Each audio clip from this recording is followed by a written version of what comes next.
Hey, everybody. It's Eddie from Tokyo. This is your cryptocurrency update from Japan. Yes, I can say Japan again. I just returned to Tokyo yesterday. I have been out for 7 or 8 weeks. It feels good, even though it is raining cats and dogs and probably will so for the next 3 or 4 weeks. I'm very happy to be back. In today's video, I'm going to update you on the company Ripple and the digital asset XRP with the relation to QUANT. Yes, because QUANT has integrated both, and I think it is going to be a company that is very much instrumental in the expansion of the RippleNet technology and the use case of XRP. And regarding the global trading of XRP, do you have any idea which country is leading in that volume? It's the same country that led in the last bull run. Well, there is a lot going on, and I want to share that with you. And somebody well known in the XRP community landed a very, very fun new job in crypto. And the fact that he will continue his channel, I think it's going to be very interesting to see how his content maybe changes and gives us a little more insight to what is happening from the perspective of an exchange. Yeah, I can't wait to talk about that. And what in the world is Michael Arrington doing now? He never fails to surprise me. Well, I'm going to bring you that story along with a couple of other ones, but I want to start off with Joe Kernan. He is the CNBC co-anchor of Squawk Box. This is the program that happens Monday through Friday from 6 a.m. to 9 a.m. It is the signature program, the longest running show on the network, but I'm telling you, we need to hold these guys to a higher standard. He had Brad Garlinghouse on as a guest in the last 24 hours, and I just can't believe what he said. You know, the lack of research and preparedness that these hosts do that are getting these high-profile guests is just not. It needs to be called out. He actually said Ripple has a lot of XRP that hasn't been mined yet, right? Unbelievable he doesn't know the difference between proof of stake or proof of work or even consensus for that matter. And he thought Ripple had control over XRP. It is just not correct. It is a decentralized digital asset, and it does have some inventory of the company Ripple, but it is cryptographically secured in an escrow and has been since 2017. Really ample time to have been able to research that. It's just unbelievable to think that he believed Ripple could just reach into the cookie jar and take out as much as they want and make more.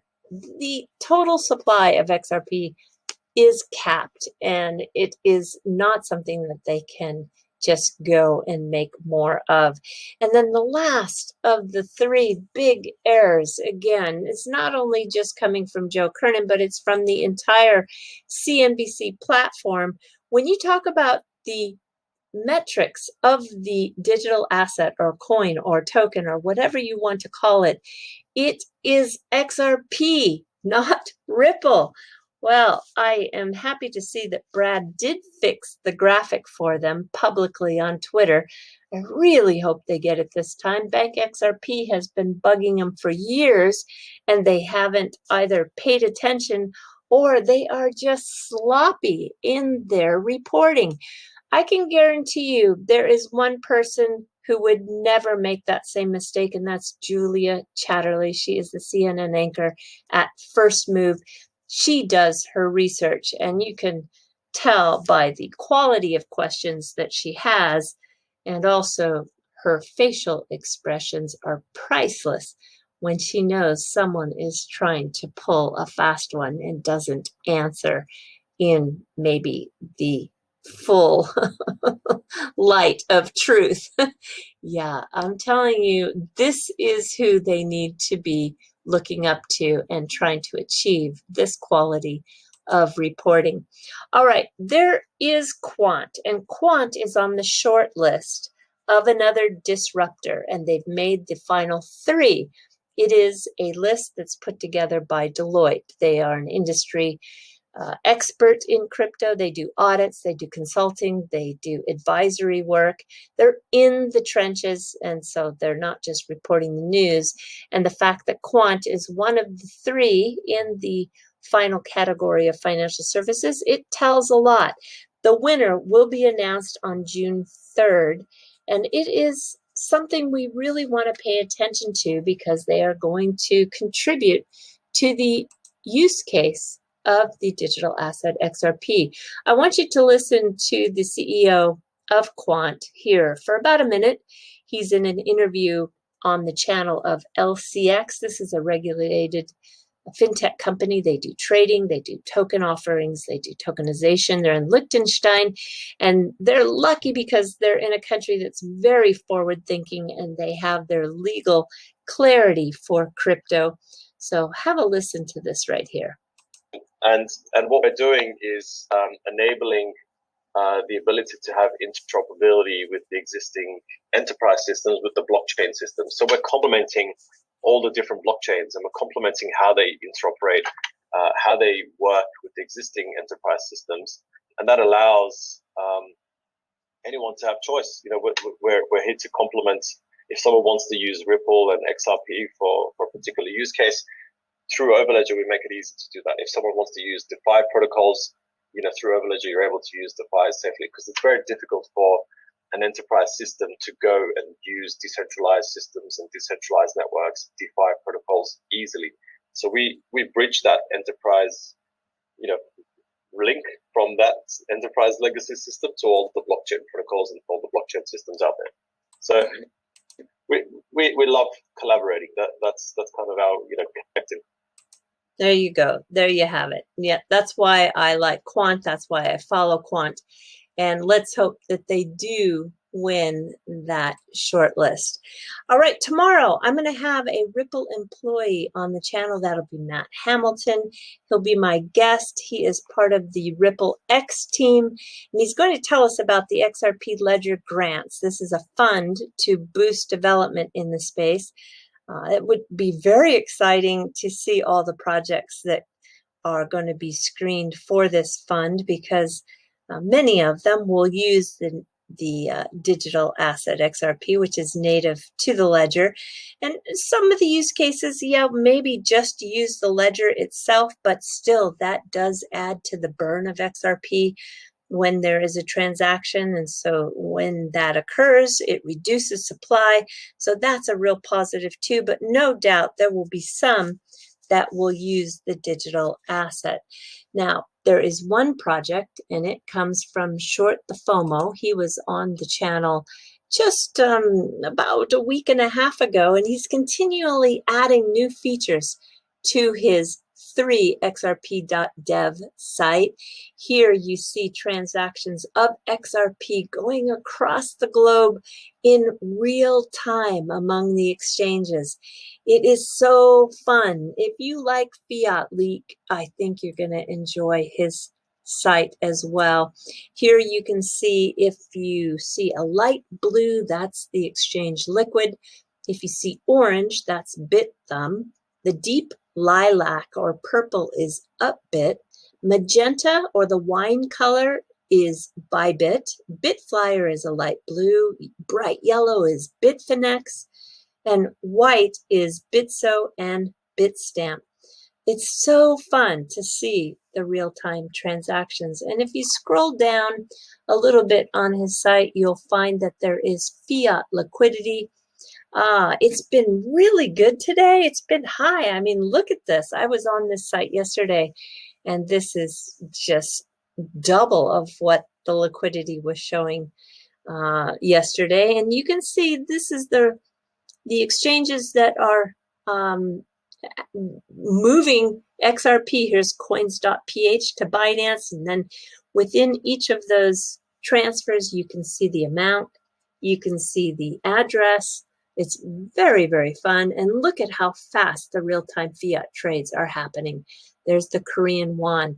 Well, the Korean won is really, really on fire, really on fire. And not surprising, because when you go to Crypto Compare, this is the country that has XRP volume by currency number one. More than 11% is being traded from the Korean won. When you compare that to the number three, which is the US dollar at 5% and the Japanese yen at 4%. Now, US Tether is really got the lion's share with 55%, but when you talk about a sovereign currency, the Korean won just dominates. And there is just so much happening there, because you can see the exchange called Probit, which is in South Korea. They're ranked 39th globally in regards to the XRP BTC volume. And this is from the last 24 hours found on Crypto Compare. More than Bitso, more than BTC markets, and now they are going to list BTR. BTR is the BitTrue exchange token. I think that is really nice to see. And speaking of new listings, we've got SBI VC Trade Pro announcing today that they're going to add Litecoin and BCH. And you know, you really have to always remember to give a lot of respect to Roger Ver, because he single-handedly brought crypto adoption to Tokyo and to Osaka, Japan, big time, very early on, way before he did the fork. It was made common to accept Bitcoin for payment in convenience stores, in restaurants, and in pubs and bars. Yeah, and it was all due to the work that Roger Ver did. And I just will never forget that. And he deserves to have that remembered, because he really is very, he was very instrumental in getting adoption to happen very early in the time of crypto. All right, this is somebody who you know, I'm sure. This is Tony from Thinking Crypto. Congratulations to him, because he is going to take a new job with OKCoin. I did this special pink sparkle label for him to celebrate his new position when I was having a layover in Los Angeles yesterday. His exchange that he'll work for ranks 103rd globally for XRP trading. So no doubt his channel content will be interesting to watch, because I hope we get a little bit of a deeper insight from the perspective of that he'll have working at OKCoin.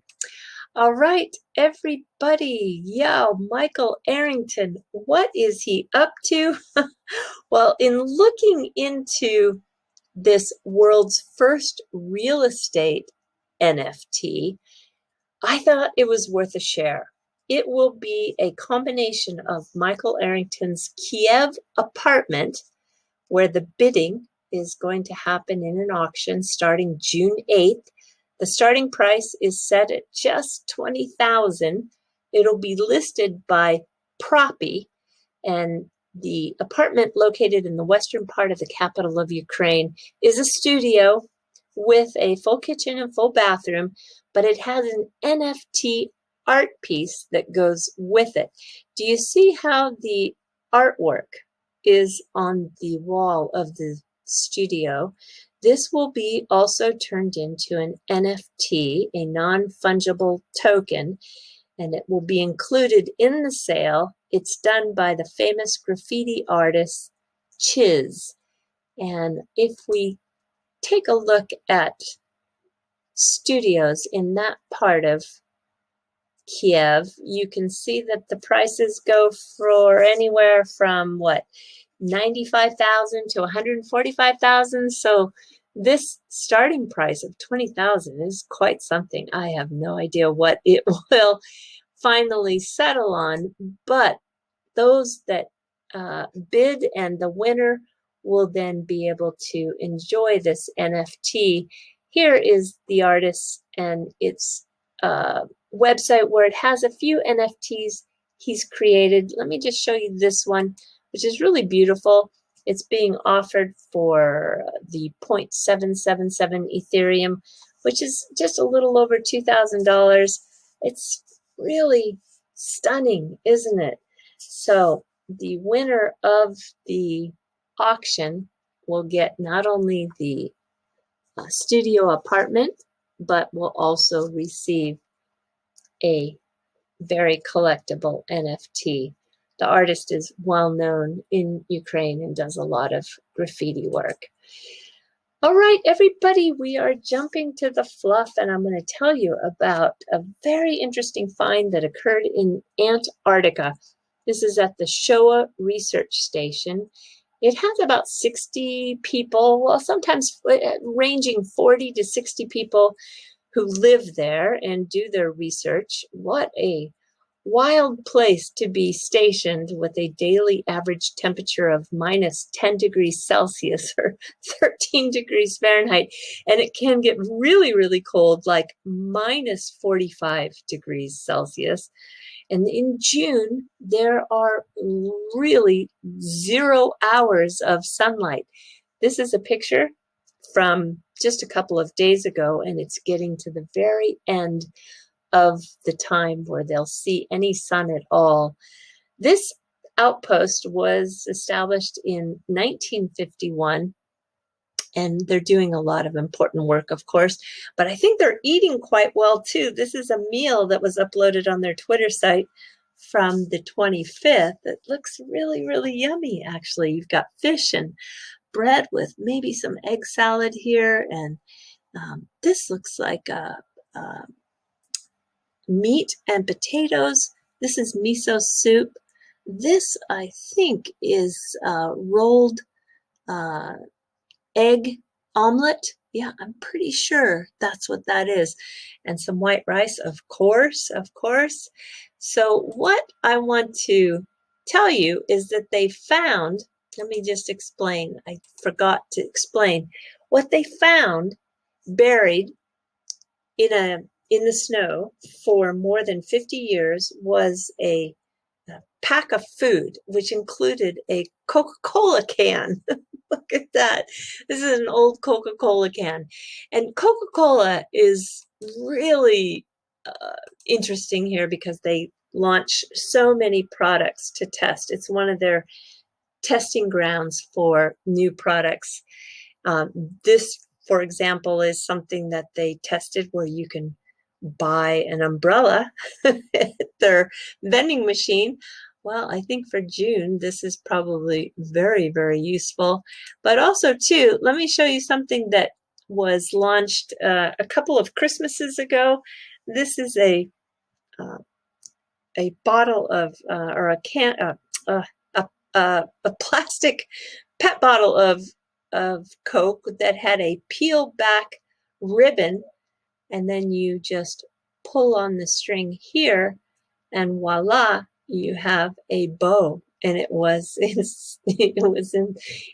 celebration of a Christmas limited edition Christmas Coca-Cola.